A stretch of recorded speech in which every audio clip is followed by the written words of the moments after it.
Hello everyone. आप सभी का बहुत बहुत स्वागत है इस वीडियो में। तो इस वीडियो में जैसा कि आप ये हमारी मेन स्लाइड देख ही रहे हो, क्या स्लाइड है कि वन दरगाह की complete preparation strategy with resources मैं आपको इस वीडियो में बताने वाला हूँ। अब देखो, ये वीडियो होगी ये कंप्लीटली सिलेबस का एनालिसिस करके एक एक रिसोर्स में आपको बताऊंगा। इसके अलावा अगर आप इस पैटर्न को फॉलो करोगे तो आई डोंट थिंक सो कि आप सिलेक्शन से दूर रहोगे। तो without delaying I think we should start. So let's start with the video. ठीक है, सबसे पहले हम बात करेंगे कि नोटिफिकेशन में जो इम्पोर्टेंट डेट मेंशन्ड है। तो क्या मेंशन्ड है इम्पोर्टेंट डेट? लिखित परीक्षा की अंतरिम तिथि, इंटरिम डेट है ये लिखित परीक्षा की, जो है 20 अप्रैल। तो देखो, इसके बेसिस पे हमारा सारा प्लान होगा। 20 अप्रैल को एग्जाम डेट मानते हुए मैं सारी एक एक टॉपिक वाइज सब्जेक्ट वाइज आपको हर चीज़ बताऊंगा। Don't worry about it. अब देखो, मैं वन दरोगा की बात इसलिए कर रहा हूँ क्योंकि I am from B Tech background, science background से हूँ। That's why I can guide you in this. मैंने और जितने भी उसमें पोस्ट और भी हैं, जैसे दुग्ध निरीक्षक और बहुत सारी चीज़ें हैं, वो मेरा डोमेन नहीं है, इसलिए मैं उसमें वीडियो नहीं बना रहा हूँ। पर मैं क्या नोटिस कर रहा हूँ कि यूट्यूब पे जितने भी वीडियोज़ हैं, हर कोई इसके ऊपर स्ट्रैटेजी वीडियो बनाने पे लगा है without having any proper idea. मतलब कोई एग्जाम उन्होंने खुद नहीं दिया है पर फिर भी वीडियोस बना रहे हैं, जो कि बहुत अच्छी बात नहीं है, स्टूडेंट्स के लिए रियली बेनिफिशियल नहीं है। तो आप मेरे साथ रहें, मैंने खुद एग्ज़ाम्स दिए हैं, काफ़ी एक्सपीरियंस है मुझे इन एग्ज़ाम्स को लेके। चाहे कोई सा भी एग्ज़ाम हो, ये डिफरेंट डिफरेंट, ऑल दो मैंने यूके ट्रिपल एस सी के एग्ज़ाम में दिए हैं, पीसीएस काइंड ऑफ एग्ज़ाम दिए हैं, बट जो भी स्ट्रैटेजी बेसिक्स हम फॉलो करते हैं पढ़ाई के लिए, वहाँ पे वही स्ट्रैटेजी हम अगर हर एक एग्ज़ाम में अप्लाई करें तो एग्ज़ाम सारे एक तरीके के ही होते हैं strategy wise. So let's start with the video. तो देखो, आप सिलेबस में देखोगे तो सिलेबस में ये पॉइंट लिखा है कि सिलेबस फॉर पोस्ट ऑफ सहायक कृषि अधिकारी, रसायन शिक्षा, रसायन शाखा के लिए है वरिष्ठ दुग्ध निरीक्षक, फार्मासिस्ट, केमिस्ट और फॉरेस्टर वन दरोगा। हमारा फोकस है सिर्फ दिस फॉरेस्टर वाली पोस्ट पे, वन दरोगा वाली पोस्ट पे। इसमें तो इसमें सिलेबस क्या है देखिए, ABCD जो सेक्शन है सिलेबस में गिवन, वो आएंगे 70 मार्क्स के, और ये कंपलसरी है ऑल पोस्ट के लिए। मतलब इन्होंने जो सिलेबस दिया है उसमें सेक्शन वाइज सिलेबस दिया है, ABCDEFGH करके। तो ABCD 4 सेक्शन एप्लीकेबल हैं इन सभी पोस्ट के लिए, तो वन दरोगा के लिए भी वो एप्लीकेबल है। मतलब 70 मार्क्स का वन दरोगा में ABCD सेक्शन आने वाला है, और बाकी जो बच्चा सेक्शन है 30 मार्क्स का, वो ये लिखा हुआ है इसमें, section H। Section H is for one दरोगा। यानी कि हमें जो सिलेबस गिवन है उसमें 4-5 सेक्शन को फॉलो करना है। Section A, section B, section C, section D और सेक्शन H। ये हमारा कंप्लीट सिलेबस है वन दरोगा के लिए। अब देखो, इन सेक्शन पे भी हम बात करेंगे वन बाय वन, एक एक सेक्शन पे पूरी डिटेल में जाएंगे। आते हैं इस पे।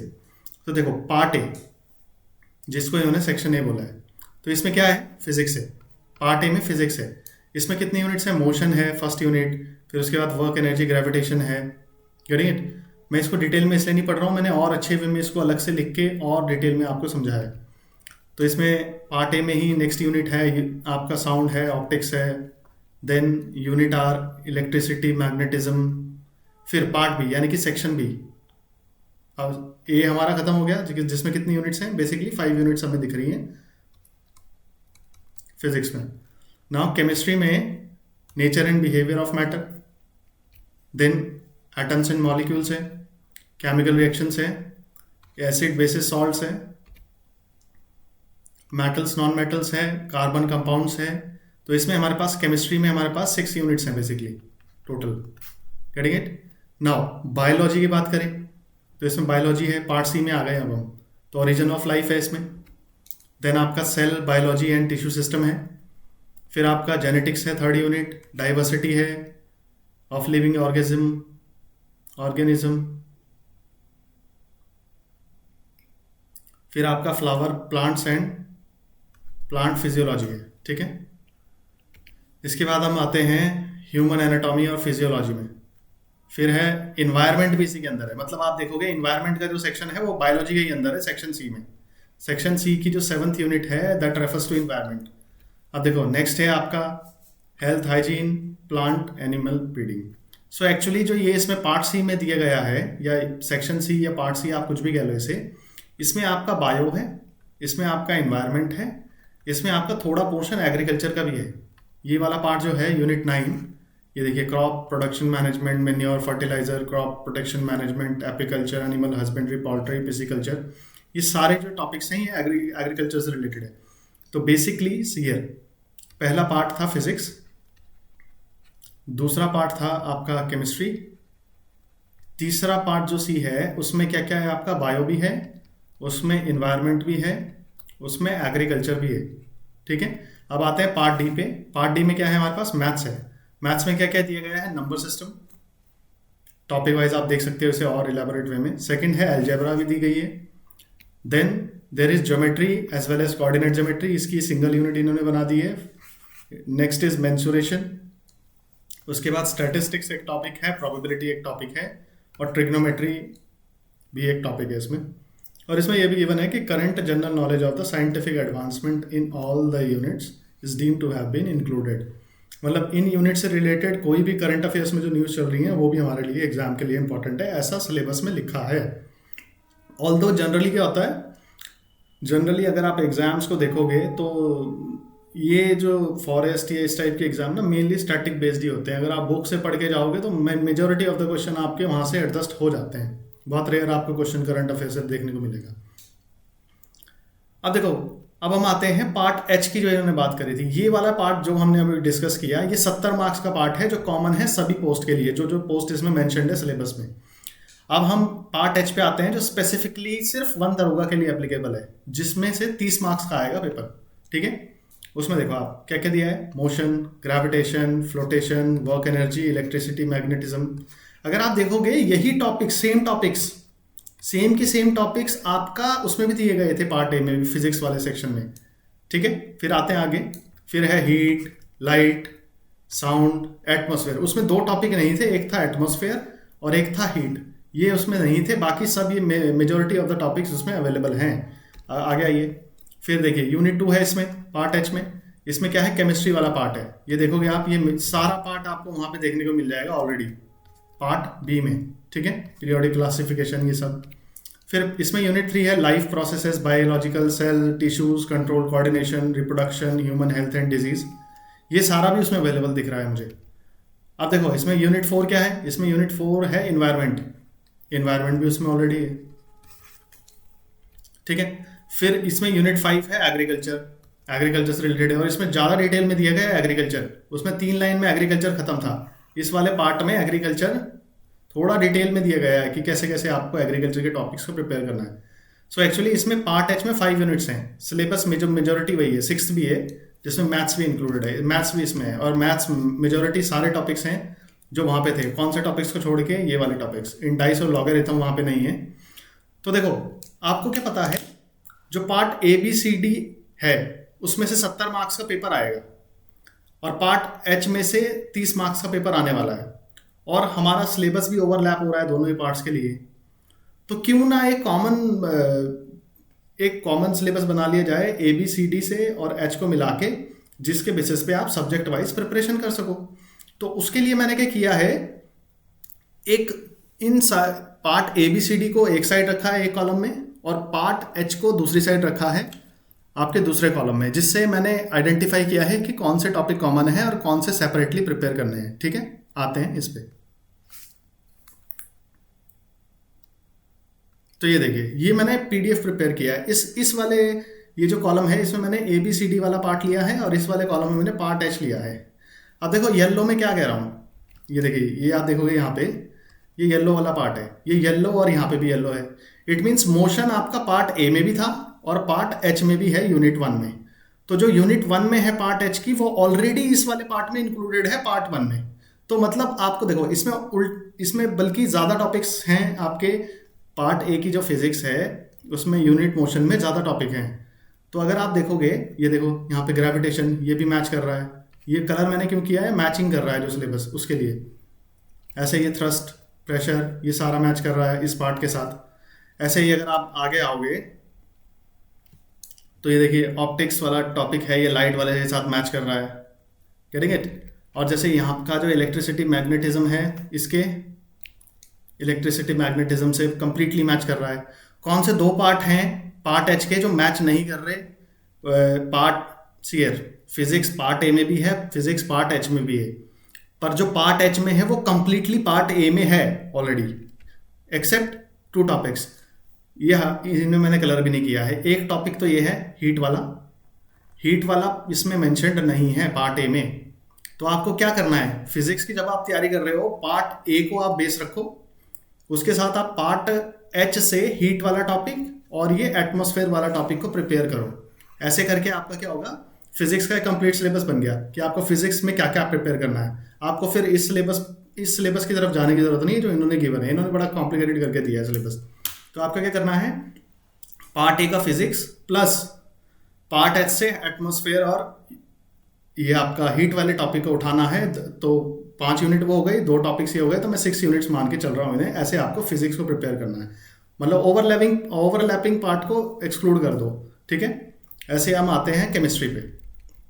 तो केमिस्ट्री में अगर आप देखोगे तो ये देखिए, ये मैच कर रहा है कंप्लीटली, ये रेड वाला पार्ट इससे मैच कर रहा है, ये ब्राउन इससे मैच कर रहा है, ब्लू वाला ये आपका एसिड बेस सॉल्ट वाला जो टॉपिक है यहाँ पे गिवन है इससे मैच कर रहा है, ये येलो वाले आपस में मैच कर रहे हैं ऐसे। ये वाला थोड़ा पार्ट मैच नहीं कर रहा है, ये आप देख सकते हो थोड़ा सा, अगर आप मैच कर पाओ तो। वैसे तो मैंने इसको कोशिश की, ये मैच नहीं कर रहा है लेफ्ट वाले साइड से।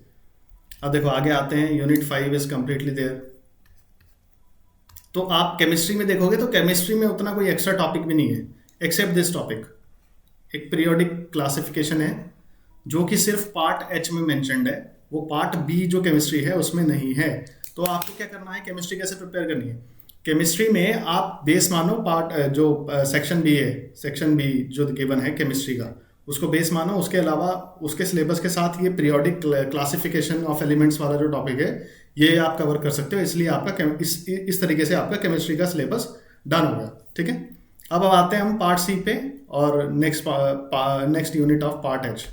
अब देखो इसमें देखोगे आप तो ये सेल वाला टॉपिक इसके कंप्लीटली सेल से मैच कर रहा है। अब देखो रेड वाले को अगर आप देखोगे, ये जो रेड वाला पार्ट है ये लाइफ प्रोसेसेस टिश्यूज कंट्रोल्स, ये लेफ्ट साइड के यहाँ पे कंप्लीटली मैच कर रहा है। और इसमें ह्यूमन हेल्थ डिजीज़ दिया हुआ है, तो यहाँ पे भी एक human health disease 8th unit दी गई है पार्ट सी में। पर यहाँ पे अगर आप क्या देखोगे, यहाँ पे देखोगे कि जो पार्ट सी है उसमें इन्वायरमेंट भी मेंशन्ड है और एग्रीकल्चर भी मेंशन्ड है। उन दो यूनिट्स को छोड़ के पार्ट सी के एग्रीकल्चर और कौन सा एनवायरनमेंट को छोड़ के जो सिलेबस बायोलॉजी का गिवन है वो पार्ट सी में ज़्यादा इलेबोरेटेड है। तो पार्ट सी को जब आपको प्रिपेयर करना है तो एक्चुअल में इसकी सारी यूनिट्स प्रिपेयर कर लेनी है। एच को आप इग्नोर कर सकते हो क्योंकि एच में जो ऑलरेडी एच अगर आप सी को कवर करते हो तो एच ऑलरेडी कवर्ड है, जो सारे टॉपिक्स है उसमें वही यहाँ पे मेंशन्ड है, बल्कि इसमें कुछ टॉपिक ज़्यादा मेंशन्ड है, जैसे ये वाली यूनिट इसमें एक्स्ट्रा है गिवन। तो अगर आप इसको फॉलो करके चलोगे तो ये तो ऑलरेडी कवर है पार्ट एच वाला पार्ट। समझ आई बात? इसमें मैं इन्वायरमेंट और एग्रीकल्चर को एक्सक्लूड करके बोल रहा हूँ बायोलॉजी को, ठीक है। एग्रीकल्चर को मैंने अलग से वो माना है सब्जेक्ट और इन्वायरमेंट को अलग से माना है, ठीक है। अब देखो इन्वायरमेंट, जो बायोलॉजी के अंदर इन्वायरमेंट है वो इतना गिवन है, सिर्फ इतना पार्ट है, ठीक है।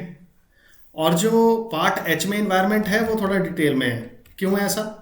क्योंकि पार्ट एच रिलेटेड टू क्या है, मतलब वन दरोगा के एग्जाम के लिए है और फॉरेस्ट से रिलेटेड एग्जाम है, तो इन्वायरमेंट और फॉरेस्ट्री ये सब वाइल्ड लाइफ से रिलेटेड क्वेश्चन ज़्यादा होंगे।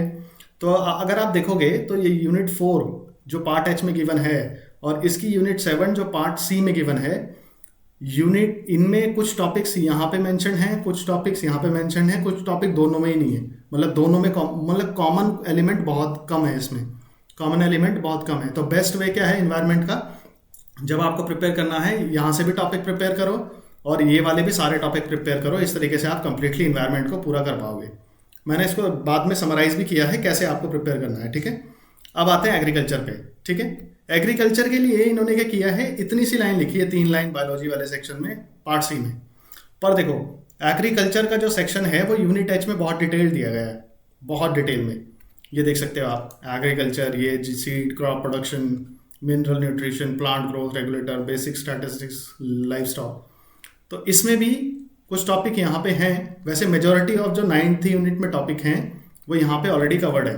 तो आपको क्या करना है, जो यूनिट एच में इन्वायरमेंट गिवन है उसको प्रिपेयर करना है, और फिर लास्ट में जो बायोलॉजी के सेक्शन में, सॉरी, एग्रीकल्चर गिवन जो यूनिट 5 में है पार्ट एच के, उसको बेस मान के एग्रीकल्चर को प्रिपेयर करना है। और यहाँ से भी देख लेना है कि जब आप उन टॉपिक्स को कवर करोगे तो यूनिट 9 के बायोलॉजी वाले सेक्शन के जो यूनिट 9 है उससे टॉपिक कोई छूटा तो नहीं, अगर छूट रहा है तो उसको कवर करते हुए चलना है।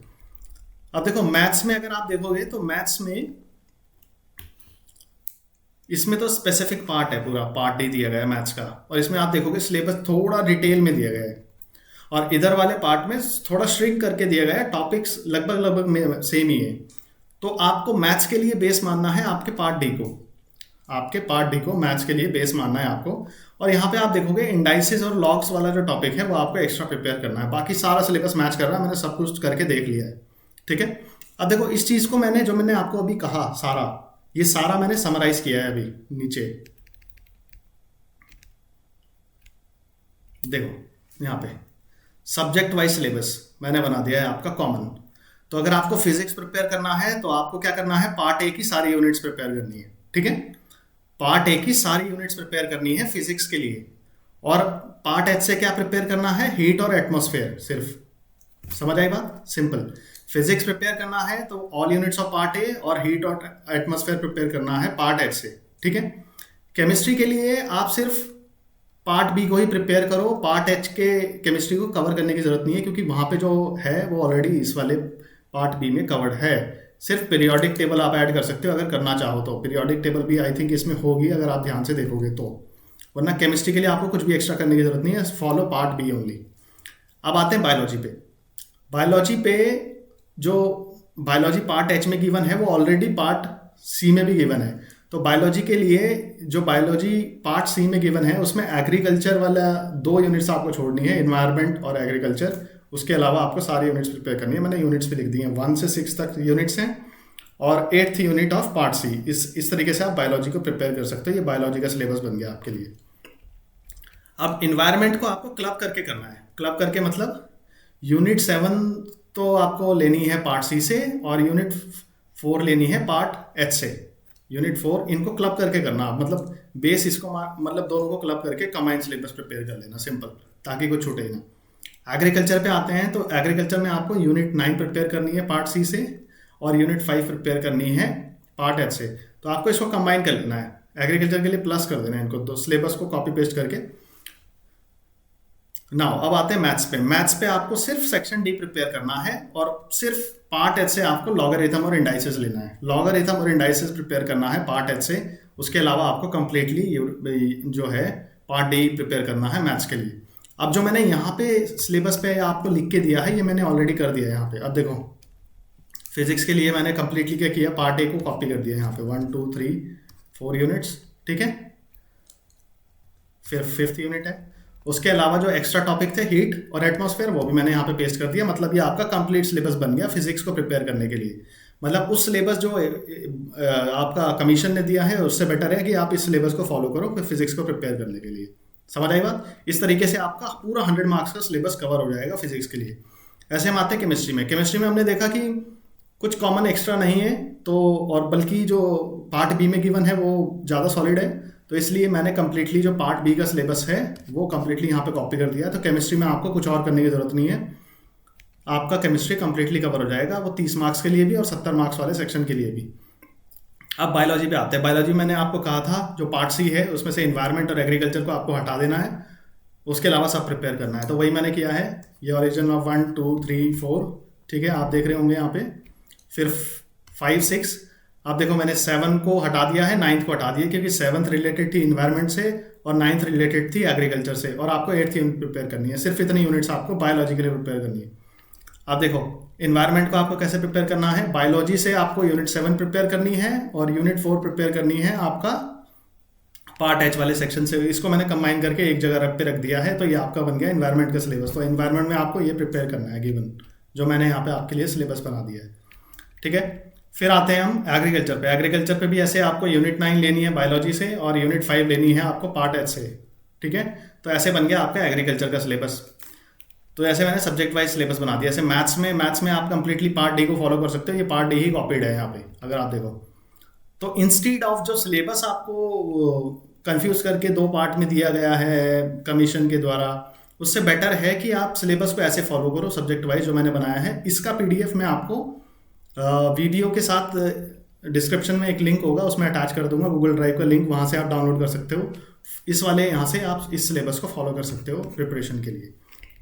ठीक है, तो ये था सिलेबस का ब्रेकडाउन सब्जेक्ट वाइज दोनों सेक्शन के लिए, 70 वाले के लिए भी और 30 वाले के लिए भी। अब हम आते हैं कि हमें कैसे और कहाँ से प्रिपेयर करना है, ये मैं आपको डिटेल में बताता हूँ। ठीक है,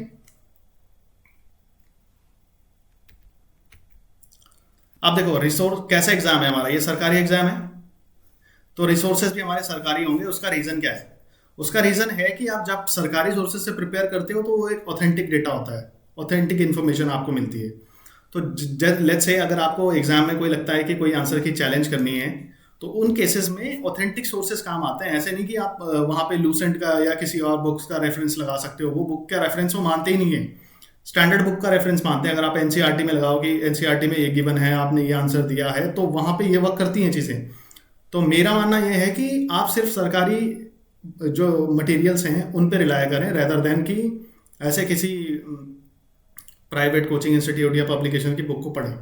तो देखो ये जो कंप्लीट सिलेबस गिवन है यहाँ पे, ये 3 सोर्सेस से आप प्रिपेयर कर सकते हो। एनसीईआरटी की बुक्स जो हैं क्लास 9th और 10th की साइंस वाली बुक्स जो हैं, कुछ पार्ट वहाँ पे मिल जाएगा आपको।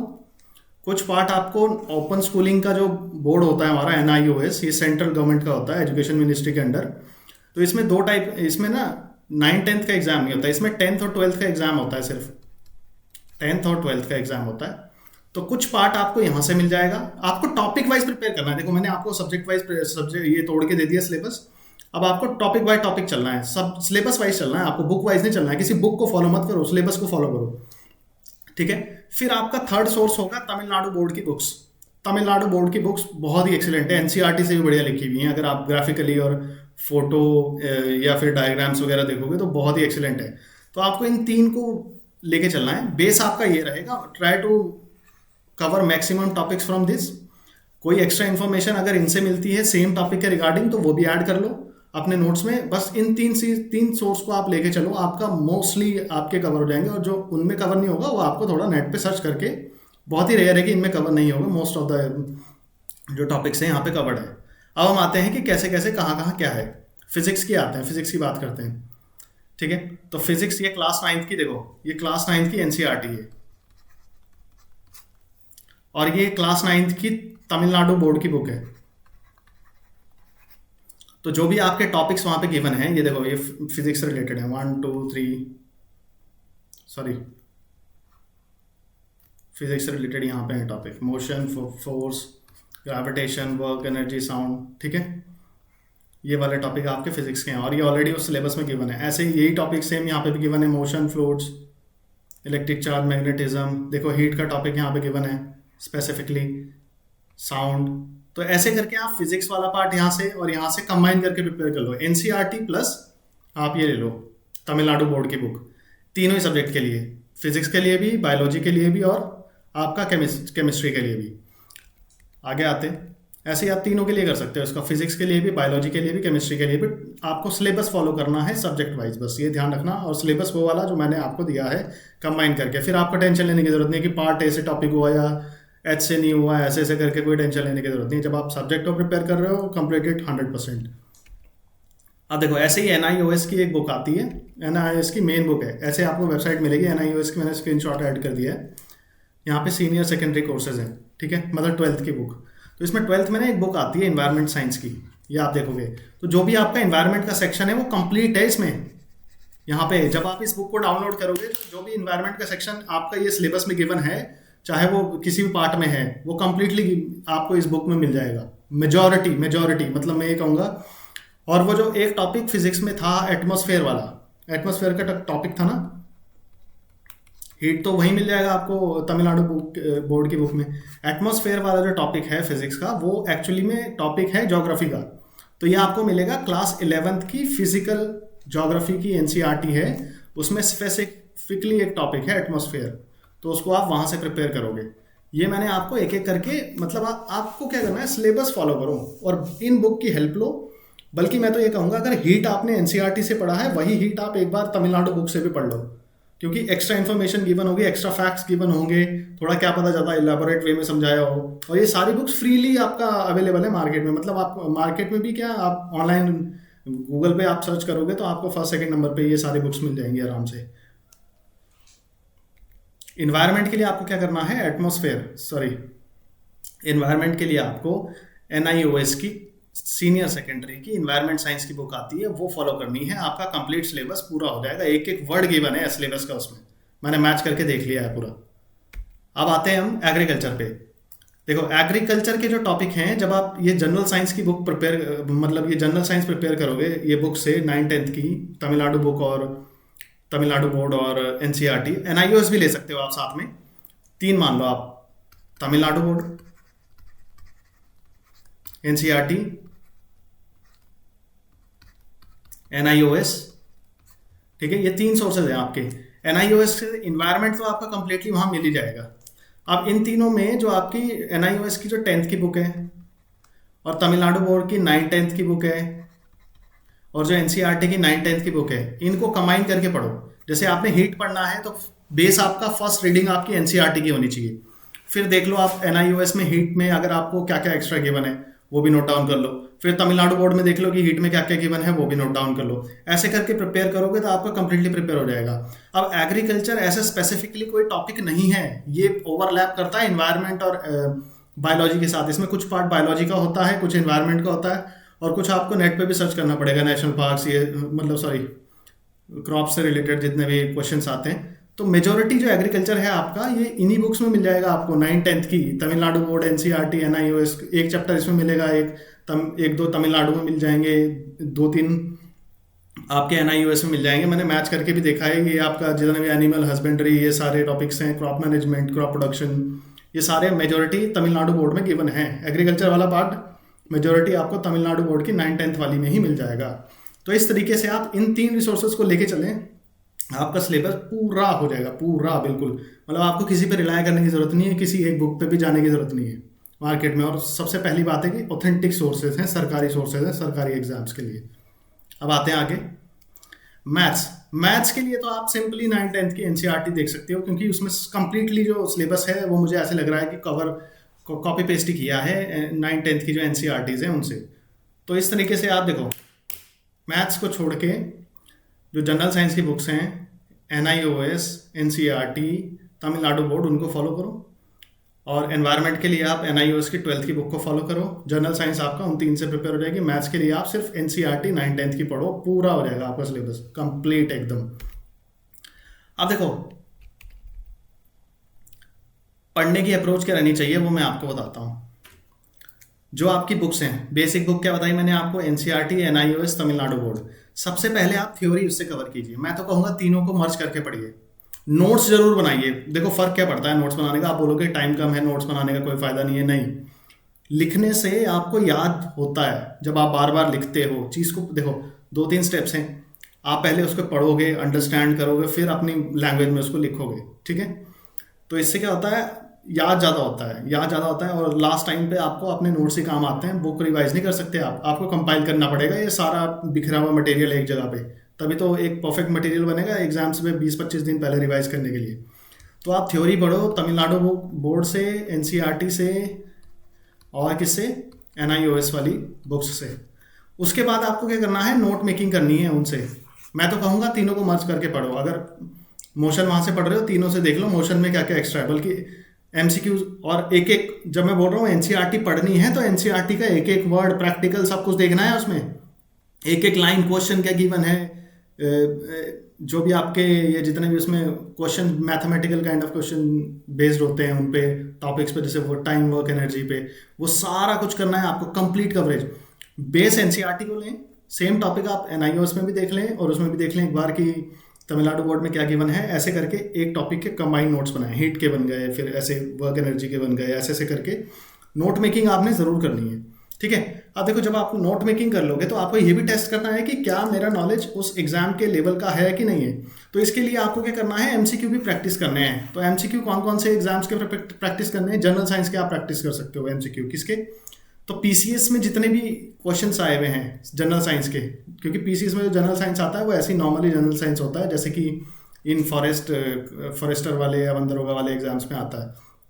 तो पीसीएस में जितने पीवाई क्यूज आए हुए हैं, एसएससी में जितने पीवाई क्यूज आए हुए हैं, और रेलवे में जितने पीवाई क्यूज आए हुए हैं साइंस के, वो आपको सारे प्रिपेयर करने हैं। और जो आपने नोट्स बनाए थे, जो आपको एक्स्ट्रा इन्फॉर्मेशन मिल रही है पीवाई क्यूज के थ्रू, वो आपको अपने नोट्स में ऐड कर लेनी है। इस तरीके से बन जाते हैं आपके परफेक्ट नोट्स, एकदम perfect notes for the revision at last time. इस तरीके से होता है सिलेक्शन। अगर तैयारी इस माइंड मैप के थ्रू आप तैयारी करोगे तो आपका डेफिनेटली सिलेक्शन होगा, इतना मैं आपको बोल देता हूँ। अब देखो, एमसीक्यू मैंने बोल तो दिया कि एसएससी पीसीएस इनके आप प्रिपेयर करो, पर इनका सोर्स क्या है, कहाँ से प्रिपेयर करूँ? तो देखो, अगर आप प्रिपेयर इनको अलग से पेपर डाउनलोड करना चाहो तो वो कर सकते हो, पर मैं आपको एक दो बुक्स बताता हूँ जिनमें ये कम्प्लीटली कवर्ड है। देखो, एक बुक आती है घटना चक्र, एक पब्लिकेशन है। घटना चक्र क्या करता है, सब्जेक्ट पीसीएस के जितने भी पेपर होते हैं उन्हें सब्जेक्ट वाइज तोड़ के अपनी बुक्स बनाता है। जैसे जितने भी इंडिया में पीसीएस हुए होंगे वो क्या करेगा, जनरल साइंस के क्वेश्चन एक साथ करके उनके कंपाइलेशन करके एक बुक बना देगा, घटना चक्र जनरल साइंस। तो घटना चक्र की एक जनरल साइंस की बुक आती है जिसमें आपको सारे प्रीवियस ईयर क्वेश्चन मिल जाएंगे जनरल साइंस से रिलेटेड। इसमें फिजिक्स कवर्ड होगी, केमिस्ट्री कवर्ड होगी, बायोलॉजी कवर्ड होगी। इस तरीके से आपको प्रैक्टिस मटेरियल मिल जाएगा बढ़िया वाला। ऐसे ही इन्वायरमेंट की भी आती है घटना चक्र, वो बहुत पतली सी होती है क्योंकि कम क्वेश्चन आते हैं पीसीएस में इन्वायरमेंट से रिलेटेड, पर ये बेनिफिट करेगी क्योंकि इन्वायरमेंट आपका सेक्शन है इस एग्जाम में।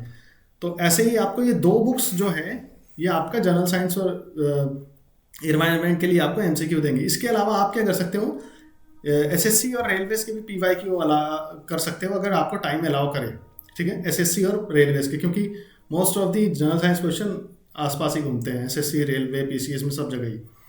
तो मेन आप इनको रखें, जनरल साइंस ऑफ घटना चक्र एंड एनवायरनमेंट ऑफ घटना चक्र। एसएससी के लिए आप कुछ भी ले सकते हैं, या तो बुक डाउनलोड कर लें, कुछ भी पीडीएफ आपको मिल जाएगा गूगल पे। एसएससी के पीवाईक्यूज को, जीके के पीवाईक्यूज देखना, उसमें साइंस वाला सेक्शन होगा, साइंस के क्वेश्चन कर लेने। ऐसे रेलवे के दुनिया भर के पीडीएफ टेलीग्राम ग्रुप में घूमते रहते हैं।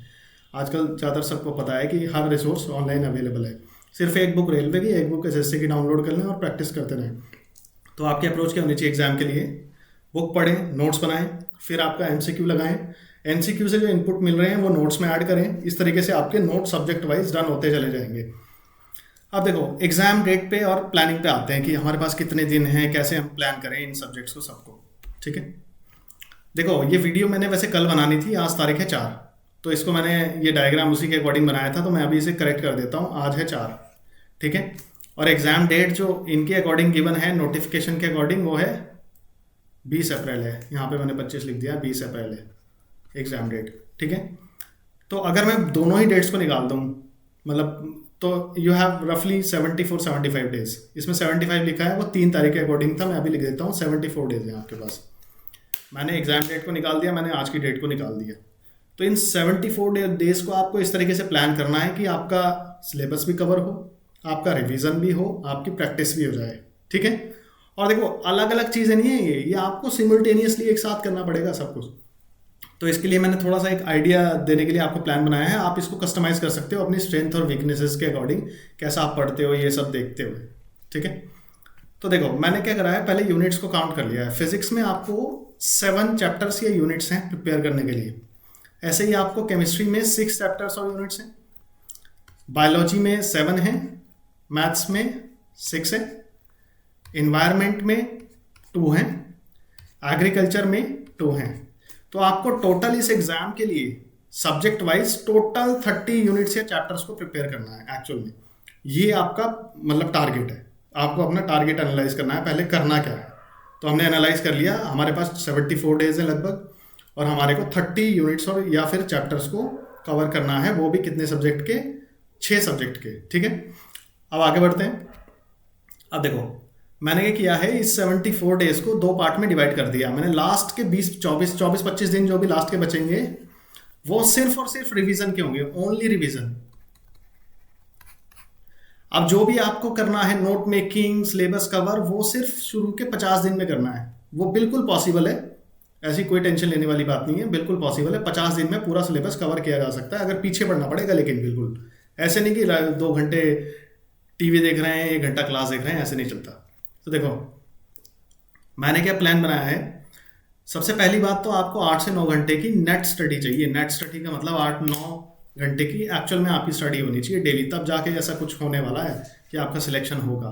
क्योंकि टाइम इन्होंने इतना कम दिया है कि बहुत टफ है मतलब मैनेज करना। वरना अब देखो, मैं कहूँगा कि स्टार्ट करो आप फिजिक्स केमिस्ट्री मैथ से। कुछ पार्ट आपने पढ़ा हुआ भी होगा, क्योंकि देखो इसमें एलिजिबिलिटी ही आपका साइंस बैकग्राउंड के स्टूडेंट से है, तो ऑब्वियस सी बात है कि फिजिक्स केमिस्ट्री मैथ्स आपने थोड़ा पढ़ा भी होगा पहले भी, या फिर बायोलॉजी, तो वही आप स्टार्ट करें उससे। और मैं कहूँगा आपको हर अपना टारगेट रखें, हर 3 दिन में 3 यूनिट प्रिपेयर करने का। हर 3 दिन में 3 यूनिट प्रिपेयर करने का टारगेट रखें। अब इसका क्या मतलब है? अब इसको आप 2 तरीके से कर सकते हो। हर 3 दिन में आपकी 3 यूनिट प्रिपेयर होनी चाहिए, एवरी 3 डे 3 यूनिट्स। अब इसको 2 तरीके से कर सकते हो आप। या तो एक दिन में आपने एक फिजिक्स की 1 यूनिट खत्म कर दी, दूसरे दिन में बायोलॉजी की 1 खत्म कर दी, तीसरे दिन में आपने केमिस्ट्री की 1 खत्म कर दी। ये एक वन वे है इसको करने का। दूसरा वे क्या है कि आप तीनों सब्जेक्ट डेली पढ़ो, 1/3 करके एक यूनिट को। 1/3 आपने फिजिक्स कवर कर ली 1 यूनिट, 1/3 आपने केमिस्ट्री कवर कर ली, 1/3 आपने बायोलॉजी कवर कर ली। ऐसे करके 3 दिन में आपकी 3 यूनिट कंप्लीट हो जाएंगी। तो दोनों में से जो आपको कन्वीनियंट लगता है वो आप चूज कर सकते हो, बट आपको 3 दिन में 3 यूनिट इस तरीके से प्रिपेयर करनी पड़ेगी अगर आपको सिलेबस टाइमली कंप्लीट करना है, रिवीजन भी करना है, प्रैक्टिस भी करनी है तो। ठीक है। अब जब मैं 3 यूनिट प्रिपेयर करने की बात कर रहा हूँ, उसका मतलब है कि आपको सोर्स पढ़ना है, प्लस आपको एमसीक्यू भी लगाने हैं जो मैंने आपको रिसोर्सेज बताए उनसे। ये 3 दिन वैसे करके बोल रहा हूँ मैं। The best way I think would be कि आप 3 सब्जेक्ट को लेके चलो रोज, physics, bio, chemistry. 1/3 unit complete करते जाओ। 3 दिन में आपकी 3 यूनिट डन हो जाएगी इस तरीके से। उसी में आपको प्रैक्टिस करके और वो नोट्स में भी ऐड करना है, वो सब कुछ करना है आपको। ठीक है।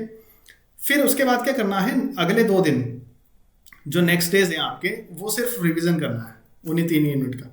गड़ी में पॉइंट देखो, सिंपल कर देता हूँ। सिंपल ये है कि आपको 3 डेज में 3 यूनिट कवर करनी है। उसमें क्या क्या करना है, नोट भी बनाने हैं, उसमें आपको प्रैक्टिस भी करनी है, उसमें आपको ये प्रैक्टिस से जो इनपुट मिल रहे हैं वो नोट्स में भी ऐड करने हैं।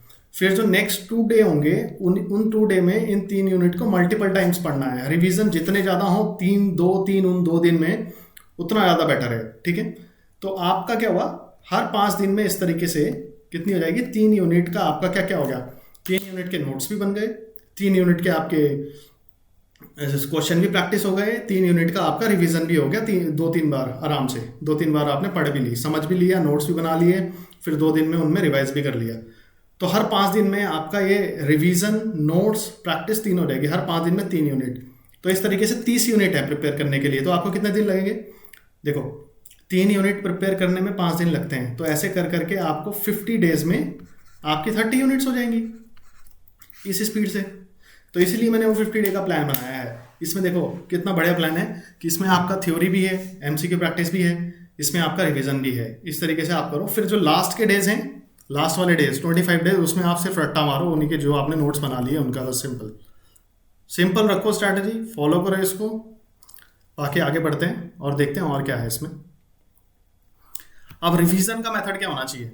रिवीजन का मेथड सिंपल है। एक तो पहला होना चाहिए कि जो भी आपने पढ़ा है उसको सोने से पहले आप एक बार रिवाइज करके सो। मतलब जब आपने ख़त्म करा है, ये मानो कि आप 70% ऑफ द डे आपको कवरेज में जाएगा। फर्स्ट रिवीजन आप उसी दिन कर लो सेम कंटेंट का। सेकंड और थर्ड रिवीजन, मतलब जो मैंने कहा कि 3 दिन में आप कवर करो और 2 दिन रिवीजन करो, उसमें 2 दिन में 2 बार रिवीजन होना चाहिए आपका उस 3 यूनिट का। समझ रहे हो बात? फिर आपका लास्ट जो 25 डेज हैं उसमें क्या होगा, उसमें आप उसको 4th और 5th टाइम रिवाइज करोगे। देखो इस तरीके से आपको कितने सारे रिवीजन होंगे, 4-5 बार आप कंटेंट पढ़ चुके होंगे। और लास्ट के दिन में मैं आपको एडवाइस करूंगा, जब रट्टा आप लगा रहे हो बार बार और कोई चीज़ याद नहीं हो रही है, तो उसको क्या करो, ऑडियो रिकॉर्डिंग कर लो अपनी, हेडफोन लगा के बार बार सुनते रहो। मेरा यही तरीका था, रट्टा मारने का तरीका यही है। कुछ देखो, सिलेक्शन लेना है तो कुछ चीज़ें रटनी भी पड़ेगी, कुछ चीज़ें समझ नहीं आती हैं। तो ऐसे समझ लो कि जब इंसान को ठीक होना होता है तो कड़वी दवाई भी खानी पड़ती है, वैसे ही है। तो आपको अपनी ओन रिकॉर्डिंग करके उसको यूज़ करना है अपने ही लिए, अपने को ही सुनाने के लिए। समझ रहे हो? तो इस तरीके से आप रिवीजन को फिर स्ट्रैटेजाइज कर सकते हो। अब देखो इंपॉर्टेंट पॉइंट क्या है। इंपॉर्टेंट पॉइंट ये भी आपको ध्यान रखने हैं कि फॉलो आपको सिलेबस को करना है, किसी बुक को मत करना। समझ रहे हो? बुक मार्केट में बहुत हैं और बुक ना फैक्ट्स के बेसिस पे हैं, लेकिन जिस तरीके से अब यूके ट्रिपल एससी के क्वेश्चन आ रहे हैं ना, वो बहुत एनालिटिकल एप्लीकेशन बेस्ड क्वेश्चन आ रहे हैं। तो अगर आप बेसिक बुक से पढ़ोगे ना तो ही इस एग्ज़ाम में जीत पाओगे। अगर ये कुंजी टाइप की किताब जैसे लूसेंट और ये जो, मैं किसी का नाम नहीं लेना चाहता वैसे किसी पब्लिकेशन का, बट उनमें क्या होता है कि वो क्रिप्ट करके कंटेंट बनाते हैं, और मैं उन टाइप के पब्लिकेशन के साथ काम भी करता हूँ, तो इसलिए मुझे पता है कंटेंट कैसे बनता है। तो उसमें क्या होता है, वो सिर्फ अपने अकॉर्डिंग जो उन्हें लगता है वो कलेक्ट करके आपको दे देते हैं। एग्जाम की नीड के अकॉर्डिंग नहीं बनती वो बुक, किसी स्पेसिफिक एग्जाम। इस एग्जाम की नीड कुछ और है। यूके ट्रिपल एस सी अब वैसा यूके ट्रिपल एस सी नहीं रहा है जो 2-3-4 साल पहले हुआ करता था। अब एग्जाम बहुत स्टैंडर्ड लेवल का आता है। अगर हीट से वो क्वेश्चन दे रहा है ना, तो मतलब काफ़ी एनालिटिकल क्वेश्चन होगा, स्टेटमेंट बेस्ड क्वेश्चन होगा, मतलब ठीक ठाक क्वेश्चन होगा। तभी मैं आपको बोल रहा हूँ कि पीसीएस की क्वेश्चन जो आए हुए हैं वो आपको प्रिपेयर करने हैं प्रैक्टिस के लिए। ना देखो, ये एक मार्केट में बहुत ट्रेंड चल रहा है कि ये कोर्स ले लो, वो कोर्स ले लो, ऐसा हो जाएगा वैसा हो जाएगा। एक बार बताओ, जब आप कोर्स लेते हो तो आप अपनी तैयारी किसी और के हाथ में दे देते हो। उससे क्या होता है, आप एक लेथार्जिक मोड में चले जाते हो कि भाई मेरा तो ये सिलेबस कवर करा देगा। ऐसा नहीं है, वो सिलेबस कवर भी करा देगा पर उसमें आपका बेनिफिट बिल्कुल नहीं है। क्योंकि जब आप खुद मेहनत करके एक एक टॉपिक ढूंढ ढूंढ के पढ़ोगे, नोट्स बनाओगे, ये सब करोगे ना, तो आपको याद रखना ज़्यादा ईजी रहेगा। चीज़ों को रिवीजन ज़्यादा होंगे, इस प्रोसेस में मेहनत ज़्यादा लगेगी, प्लस आपको एक सेटिस्फैक्शन भी फील होगा मैंने कुछ करके इस टॉपिक को पढ़ा है, और अलग अलग जो मैंने आपको से रिसोर्सेज बताए हैं उनको फॉलो करके। तो पेड कोर्स के ट्रैप में ना पढ़ें, पेड कोर्स की ज़रूरत ही नहीं है, क्योंकि कंटेंट अब इतना अवेलेबल है, किसी भी पेड कोर्स की ज़रूरत ही नहीं है। मतलब आप फ्रीली प्रिपेयर कर सकते हो। और कोई टॉपिक बुक से समझ नहीं आता है तो बस उस टॉपिक का नाम लिखो और किसी एनसीईआरटी के टीचर की वीडियो देख लो, सिंपल इजंट इट। ऐसे आप सेल्फ प्रिपेयर कर सकते हो। क्यों किसी को किसी टीचर का पेड कोर्स लेना है या किसी इन टाइप के ट्रैप्स में पढ़ना है। अब देखो, सेकंड थिंग है कि डोंट यूज मल्टीपल रिसोर्सेज। मतलब ऐसा नहीं है, देखो ये तो एनसीईआरटी, एनआईओएस और तमिलनाडु बोर्ड की बुक जो है ये तो मस्ट है, ये तो आपको करनी है। मैं मल्टीपल रिसोर्सेज की बात कर रहा हूँ कि इनको भी कर रहे हो और साथ में ऐसे ऐसे ऐसे लोगों से दूर रहना है जो ये आपको ये कहे कि 11th की भी पढ़ लो, 12th की भी पढ़ लो, या ये वो बुक आई है मार्केट में उसकी भी पढ़ लो, उसका कोर्स आया ये भी ले लो। इस ट्रैप में मत पढ़ो। अगर आप NCERT, NIOS, Tamil Nadu book board की बुक पढ़ रहे हो ना, तो जो पेड कोर्स बना रहा है या जो बुक बन रही है वो इन्हीं को बेस बना के बनती है। आप कोई बुक पढ़ लेना, इन्हीं का कंटेंट कॉपी पेस्ट होता है वहाँ पे, क्योंकि वो भी सरकारी ऑथेंटिक रिसोर्सेज से ही लेते हैं। तो why not study for that, मतलब कि आप उसी बेस की बुक से क्यों ना पढ़ो, रेदर देन कि आप उसको सेकेंडरी मतलब किसी ऐसी बुक से पढ़ो कि उन्होंने भी यहीं से कॉपी किया है, इजंट इट। अब इसमें नेक्स्ट थिंग है कि रिवीजन को स्किप ना करें। देखो, जो मैंने आपको स्ट्रेटजी बताई है उसमें सब इंक्लूड है, theory, note making, practice, revision. अगर आप उस वे में चलोगे तो आपका सिलेक्शन कोई नहीं रोक सकता है। पर अगर आप रिवीजन स्किप करके सिर्फ सिलेबस और कंटेंट इकट्ठा करने के इसमें पढ़ोगे तो आप कलेक्टर बनोगे। क्या आप कलेक्टर बनोगे? पीडीएफ कलेक्टर और कंटेंट कलेक्टर, बाकी सिलेक्शन नहीं होगा ऐसे। Getting my point? Now making notes याद करने में आपको हेल्प करते हैं और लास्ट स्टेज में भी हेल्प करते हैं। देखो, सिलेबस की एक बुक तो है नहीं, आप कोई बुक ढूंढ लो, ये सिलेबस आपको किसी किताब में नहीं मिलेगा सारा का सारा कंप्लीट। और कोई इधर कट पेस्ट करके कोई बुक ले आए मार्केट में तो वो डिफरेंट बात है, पर वो भी कंप्लीट कवरेज आपको नहीं देने वाली है। 150 या 200-300 पेज में कैसे दे देगा कवरेज कोई? तो बेस्ट है आप अपने बिखरे हुए जो मैंने रिसोर्सेज बताए हैं टॉपिक वाइज, सिलेबस वाइज, उनको प्रिपेयर करें, अपना एक कंपाइलेशन बनाएं, और लास्ट के 25 दिन में वही आपका साथी है। आपको कुछ नहीं करना, बस उनको रट्टा मारो, अपने पे कॉन्फिडेंस रखो। कोई प्रॉब्लम होती है मेरे से बात करो, या कुछ भी है कमेंट करो। इस तरीके से जो है आप प्रिपेयर कर सकते हो इस एग्ज़ाम के लिए।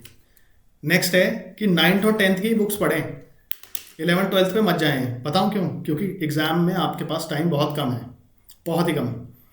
अगर आप सोचोगे कि मैं पीएचडी कर लूं आपका बायोलॉजी में, तो वो पॉसिबल नहीं है। ये सिर्फ एक फॉरेस्टर लेवल का एग्ज़ाम है, जो कि एक एसआई लेवल की पोस्ट है। एसआई लेवल का post generally 10th based books पे ही होता है, 11th 12th पे तो जाते ही है। इवन जो जनरल साइंस या कुछ क्वेश्चंस आते हैं, यूपीएससी भी उस लेवल पे नहीं जाता है 11th 12th वाले वे में। तो वो तो कोर वाला एरिया आ जाता है ना 11th 12th से, बायोलॉजी साइंस वाला, वो तो कोर एरिया आ जाता है साइंस का, दैट्स वाई। तो 9th-10th की बुक्स को फॉलो करें। 9th-10th Tamil Nadu book, 9th-10th NCERT and 10th book of NIOS. अब देखो, अगर मेरी इस वीडियो से आपको हल्की भी हेल्प मिली हो, कुछ थोड़ा सा भी वैल्यू मिला हो, तो मैं आपको कहूँगा कि वीडियो को लाइक ज़रूर करें। लाइक का देखो फ़ायदा क्या है, मैं बताता हूँ। यूट्यूब एक प्लेटफॉर्म है, ये एल्गोरिदम समझता है। लाइक का मतलब वो इस वे में समझता है कि ये पॉजिटिव वे है, मतलब ये वीडियो किसी को वैल्यू दे रही है। तो अगर आप इसको लाइक करते हो तो ये वीडियो सर्च में आके ऊपर आती है। सर्च बार में कोई वीडियो सर्च करता है तो किसी नीड, किसी ज़रूरतमंद की हेल्प हो जाए, उससे बेटर क्या है। इसके साथ साथ आपको क्या करना है, अगर आपको इन बुक्स का पीडीएफ चाहिए तो मैं वो भी आपको प्रोवाइड कर दूंगा, एनसीईआरटी का भी, एनआईओएस का भी, तमिलनाडु बोर्ड का भी आपको पीडीएफ प्रोवाइड हो जाएगा। टेलीग्राम लिंक मैं आपको भी दिखाऊंगा। मेरे चैनल को आप ज्वाइन कर लें, जो भी मैं आपको ये पीपीटीज या कुछ भी शेयर करता हूँ तो उससे रिलेटेड जो कंटेंट है वो पीडीएफ वगैरह या पीपीटी वगैरह वो मैं टेलीग्राम ग्रुप पे शेयर करता हूँ। आप देखो, अगर आप चाहते हो कि मैं हर एक टॉपिक को रिसोर्स के साथ एक टेबल लेके बताऊं तो भी आप मुझे कमेंट करके बताना है आपको वीडियो में। मतलब मैं ऐसे बताऊं कि यूनिट 1 किस बुक के किस पेज पे है, ऐसे करके आपको ये लिस्ट बना के दूं टेबल ऑफ कंटेंट की, तो आप मुझे बता दें, मैं वैसे भी करके दे दूंगा आपको, आपका आसान और काम कर दूंगा। बट आप प्रिपेयर करिए, समझ आए बात। अब लास्ट चीज़ है, ये चीज़ है, if you need video lectures, मतलब अगर आप चाहते हो कि मैं आपके लिए एफर्ट करूं इंस्टेड ऑफ कि आप इन डिफरेंट डिफरेंट रिसोर्सेज की तरफ जाएं, तो मैं वो भी कर सकता हूं। बट उसके लिए मुझे क्या चाहिए, आपकी कमेंट चाहिए। आपको बताना है नीचे कि आपको ये वीडियो चाहिए, क्यों चाहिए, और कैसे इन वीडियोस को मुझे बनाना चाहिए। मतलब कुछ आइडिया, सजेशंस, कुछ भी जो आपके सजेशंस हैं, या फिर आप आपको कुछ भी वैल्यू में अगर मेरी वीडियो से मिली है तो कमेंट ज़रूर करें, कमेंट ज़रूर करें, लाइक ज़रूर करें, तो इससे यूट्यूब को पता लगता है कि वीडियो काम की है। ठीक है, अब आते हैं हम, देखो ये मेरा टेलीग्राम ग्रुप है। अगर आप सर्च करोगे तो @उत्तराखंड इनसाइट्स लिख देना, उसमें ऐसे करके लोगो आएगा एक येलो। अभी अभी जस्ट मैंने सब कुछ स्टार्ट ही किया है, तो इसमें एक मैं ही हूँ सब्सक्राइबर फिलहाल। तो कोई नहीं, हर चीज़ की शुरुआत वैसे भी 0 से ही होती है। या फिर आप इस लिंक पे जा सकते हो, ठीक है। या तो लिंक ओपन करो, या तो आपके पास टेलीग्राम है तो टेलीग्राम में ये सर्च कर लेना, आपका ये टेलीग्राम चैनल आ जाएगा मेरे वाला, ठीक है। फिर एक मेरा व्हाट्सएप चैनल भी है, अगर आप व्हाट्सएप चैनल से जुड़ना चाहते हो तो ये आपका लिंक है व्हाट्सएप चैनल का। आप मतलब क्या कर सकते हो, इसको स्क्रीनशॉट लेके आप गूगल पे जाओगे, लेंस पे क्लिक करोगे और फोटो को अपलोड करोगे, ये उठा लेगा अपने आप ही लिंक को। तो ऐसे करके आप व्हाट्सएप चैनल को ज्वाइन कर सकते हो। ये भी व्हाट्सएप चैनल का भी सेम ही लोगो है। फिर आते हैं, मैंने एक इंस्टाग्राम पेज भी बनाया है कुछ ऐसी चीज़ों को बताने के लिए कि जो चीज़ें बहुत शॉर्ट में बताई जाती हैं, जैसे 30 सेकंड 90 सेकंड की चीज़ें हैं, उसके लिए मुझे इतना 20-25 मिनट का वीडियो बनाने की ज़रूरत नहीं है। तो ऐसे कंटेंट के लिए मैंने इंस्टाग्राम चैनल बनाया है, और ऐसे कंटेंट में शॉर्ट्स में भी आपको देता रहूँगा। और ये चैनल का मेरा पर्पस, देखो मेरा पर्पस क्लियर है। उत्तराखंड में हिंदी मीडियम का कंटेंट फ्लडेड है, यूट्यूब पे बिल्कुल फ्लडेड है। इंग्लिश मीडियम के बारे में कोई नहीं सोच रहा है। दैट्स वाई मैंने ये चैनल बनाया है, क्योंकि मैंने भी स्ट्रगल किया है। देखो मैं तो मिक्स मीडियम से हूँ वैसे, एक्चुअल में मेरी स्कूलिंग हिंदी से हुई है, मेरे इंजीनियरिंग और जो मेरा प्रोफेशनल करियर है वो इंग्लिश में चलता है। That's why I am comfortable in both. But मुझे पता, मैंने ये ऑब्जर्व किया है कि इंग्लिश में चीज़ों को समझना ज़्यादा आसान है compare to Hindi, whether it is science और टेक्नोलॉजी और जो भी है, मैथ्स वगैरह। और प्रिपरेशन भी, कंटेंट भी आप देखोगे तो मोस्टली इंग्लिश में अच्छा अवेलेबल होता है रेदर देन हिंदी। हाँ, उत्तराखंड में ये सीन है कि उत्तराखंड का जो जीके कंटेंट है वो हिंदी में ज़्यादा अच्छा अवेलेबल है रेदर देन इंग्लिश। इंग्लिश की तो बुक्स ही नहीं है भी तो वो किसी काम की नहीं है। तो मेरा पर्पस इस चैनल को लेके है कि उत्तराखंड रिलेटेड एग्जाम से, एक उत्तराखंड रिलेटेड एग्जाम के लिए इंग्लिश मीडियम का कंटेंट प्रोवाइड करना। अब ये कंटेंट किसी फॉर्म में हो सकता है, it can be videos, it can be PDF, or it can be book, something like that, GK, science, whatever it is, GS, जो भी है। इसके अलावा मैं ये कहूँगा मेरे बारे में, अगर आपको मैं थोड़ा सा बता देता हूँ कि मैं कौन हूँ। मेरा नाम है अमित सिंह, आई एम फ्रॉम देहरादून, उत्तराखंड। आप जानते ही हो, ऑब्वियसली उत्तराखंड के एग्जाम की हूँ तो बाहर से तो रेयर ही ऐसे इतना डीप में कौन बना पाएगा वीडियो। तो मैं भी देहरादून से ही हूँ, विकास नगर एक जगह है, वहाँ से हूँ मैं। और वर्तमान में मैं एक प्राइवेट यूनिवर्सिटी है, काफ़ी फेमस यूनिवर्सिटी है, मैं उसमें असिस्टेंट प्रोफेसर हूँ। और ये जो आपका अभी उत्तराखंड का पीसीएस हुआ था लास्ट, उसमें मैंने इंटरव्यू की स्टेज तक मैं गया हूँ। यूपी पीसीएस की उसी साल इंटरव्यू की स्टेज तक मैं गया हूँ। इसके अलावा मैंने जो लास्ट उत्तराखंड का लोअर पीसीएस एफआरओ उनके प्रीलिम्स भी क्लियर किए थे। ऑल्दो मेरा टारगेट हमेशा पीसीएस ही है, एग्ज़ाम में सारे देता रहता हूँ जस्ट फॉर टेस्टिंग ओनली। अब मैं टीचर तो मैं हूँ ही लास्ट 9 साल से, 8-9 साल से मैं टीचिंग प्रोफेशन में ही हूँ, यूनिवर्सिटीज़ ये सब में। तो अब देखो, टीचिंग में ऑलरेडी जानता हूँ, प्रिपरेशन में इन एग्जाम की कर रहा था, तो मैंने अब इनको क्लब करके एक चैनल पे लाने की कोशिश की है। मैं टीचिंग में अभी मैथ्स वाला पोर्शन बढ़ाता हूँ यूनिवर्सिटी में। तो मैं क्या करूँगा, अपना टीचिंग एक्सपीरियंस को इस जीएस वाले जो एक्सपीरियंस है इसके साथ मिक्स करके अब इन एग्जाम से रिलेटेड कंटेंट आपको प्रोवाइड कराऊंगा। अगर आपको थोड़ी वैल्यू मिली हो, लाइक और कमेंट ज़रूर करें। Thank you so much for watching this video.